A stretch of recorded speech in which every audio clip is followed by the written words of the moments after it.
Welcome to my YouTube channel. आज हम लोग अर्थशास्त्र की परिभाषा के बारे में जानेंगे। अर्थशास्त्र के बारे में जानेंगे बताना चाहती हूँ। अर्थशास्त्र विषय के बारे में जानने के लिए सबसे पहले जान लें, अर्थशास्त्र को मोस्टली दो भाग में बांटा गया है, micro economics and macro economics.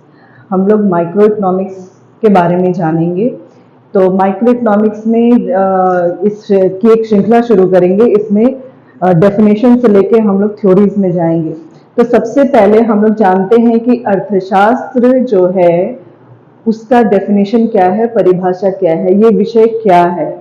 तो सबसे पहले आप लोग देखिए कि अर्थशास्त्र जो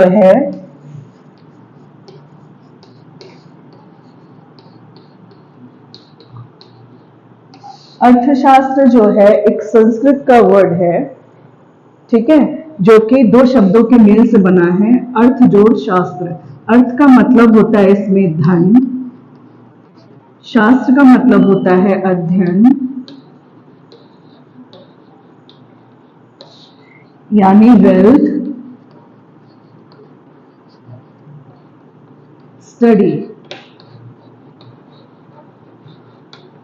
अगर हम इस पूरे को देखते हैं तो हमारे पास एक परिभाषा निकल के आती है कि अर्थशास्त्र वो विषय है जिसमें हम लोग धन से संबंधित चीजों का अध्ययन करते हैं।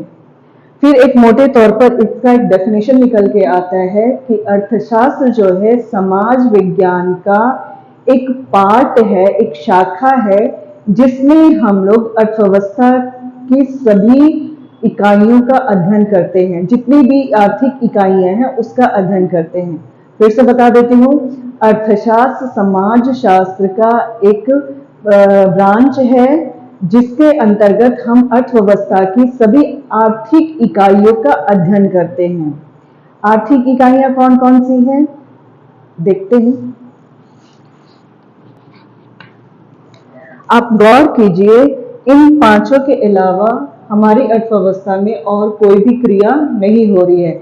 These are economic activity. हम लोग इसको इकोनॉमिक एक्टिविटी भी कह सकते हैं, हम लोग इसको एलिमेंट्स ऑफ इकोनॉमी भी कह सकते हैं। इसका हम लोग डेफिनेशन जो है इसको हम लोग डिटेल से नेक्स्ट वाले वीडियो में देखेंगे, जानेंगे। अभी फिलहाल हम लोग परिभाषा को देखते हैं, डेफिनेशन को देखते हैं, इकोनॉमिक्स की डेफिनेशन को, ठीक है। तो इस श्रृंखला में मैं आपको बताती हूँ कि सबसे पहले अगर अर्थशास्त्र की किसी ने परिभाषा दी थी साइंटिफिक तरीके से तो वो थे एडम स्मिथ। इसको मिटा देती हूँ। सबसे पहले अर्थशास्त्र की परिभाषा एक साइंटिफिक तरीके से एडम स्मिथ कब दिया था इन्होंने? 1776 में। इन्होंने एक बुक लिखी थी, वेल्थ ऑफ नेशन।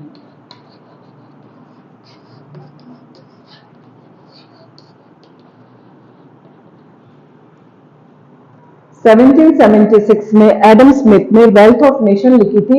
इसमें इन्होंने इकोनॉमिक्स की सही परिभाषा दी थी, या ये कहिए कि साइंटिफिक तरीके से पहली बार किसी ने इसको डिफाइन किया था। इसमें इन्होंने कहा था economics is the science of wealth, ठीक है। Economics is the science of wealth, जिसके अनुसार अर्थशास्त्र क्या है? अर्थशास्त्र वो विषय है जिसमें हम लोग धन से संबंधित चीजों का अध्ययन करते हैं। क्योंकि सबसे पहले साइंटिफिक तरीके से इकोनॉमिक्स का, अर्थशास्त्र का व्याख्या इन्होंने किया था, एडम स्मिथ ने किया था, इसलिए इनको फादर ऑफ इकोनॉमिक्स भी कहा जाता है।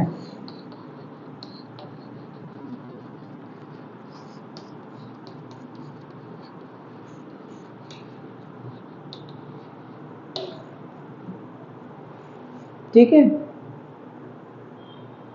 यहां तक बातें समझ में आ गई। अब जान लेते हैं कि हर अर्थशास्त्री हो, कोई भी अपनी परिभाषा देता है तो उसकी परिभाषा जो होती है मान्यताओं पर आधारित होती है। यानी ये चीज आता है तो हमेशा मान्यताएं आती हैं। मान्यता हम लोग देख लेते हैं, इस पर लिखा हुआ है अजम्पशन, जिसको कहते हैं इंग्लिश में। सबसे पहला है कि एडम स्मिथ की परिभाषा जो है वो आधारित थी एक आर्थिक मनुष्य की कल्पना पर, ठीक है। एडम स्मिथ ने एक आर्थिक मानव की कल्पना की थी उसके अनुसार, उनके अनुसार वो आर्थिक मानव रात दिन, सुबह शाम दोपहर क्या करता था? धन के बारे में सोचता था। यानी धन को और कैसे अर्जित किया जाए, कैसे कमाया जाए, कैसे जमा किया जाए, इसके बारे में सोचता था। दूसरा क्या है? दूसरी मान्यता क्या है? धन ही अर्थशास्त्र का केंद्र बिंदु है, मनुष्य को गौण कर दिया।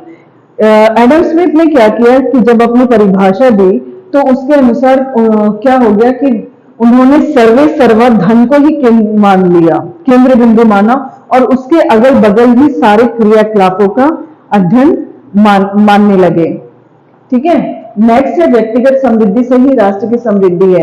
एडम स्मिथ का मानना था कि एक व्यक्ति अगर अपने आप को समृद्ध करता है तो इससे ऑटोमेटिक जो है वो राष्ट्र का समृद्धि हो जाएगा। मगर ऐसा नहीं होता है कि एक राष्ट्र में सारे के सारे लोग समृद्ध हो जाएं।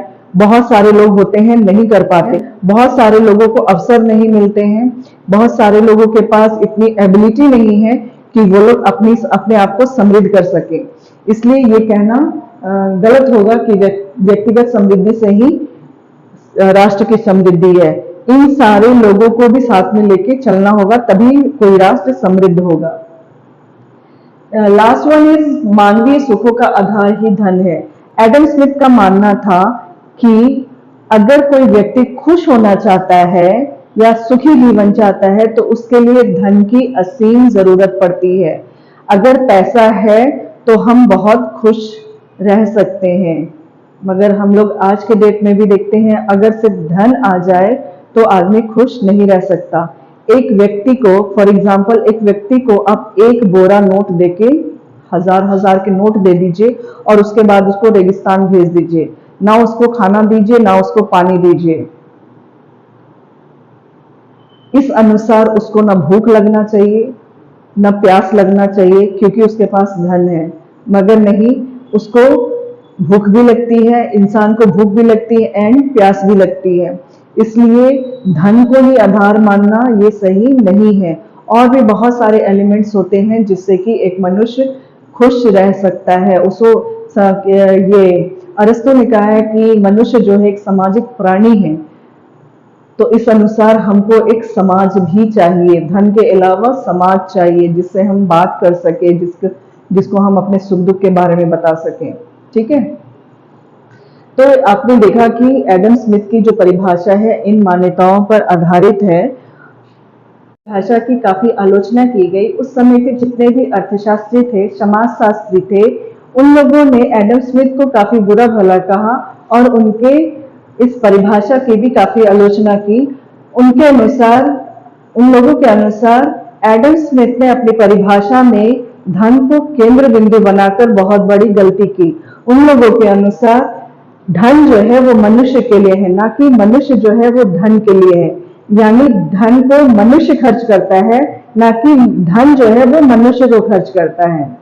1890 तक अर्थशास्त्र को एक घृणित शास्त्र के नाम से जाना जाता था, मगर 1890 में जब मार्शल आए तो उन्होंने अर्थशास्त्र का एक स्वरूप जो है वो चेंज कर दिया और उन्होंने अर्थशास्त्र को एक नया आयाम दिया और एक नई परिभाषा दी। उन्होंने इकोनॉमिक्स में से धन को हटाकर अपनी परिभाषा में वेलफेयर मैनकाइंड को स्थान दिया। उनके अनुसार economics is the science of welfare, यानी अर्थशास्त्र में हम लोग मानव कल्याण के बारे में बात करते हैं, अध्ययन करते हैं। तो इसके बारे में, इस परिभाषा के बारे में हम अपने नेक्स्ट वीडियो में देखेंगे। तब तक के लिए आप लोग वेट कीजिए और मेरे चैनल को सब्सक्राइब करना ना भूलें, बेल आइकन जरूर दबाएं ताकि मेरा नेक्स्ट वीडियो आप तक जल्द से जल्द पहुंच जाए। Good day, bye bye.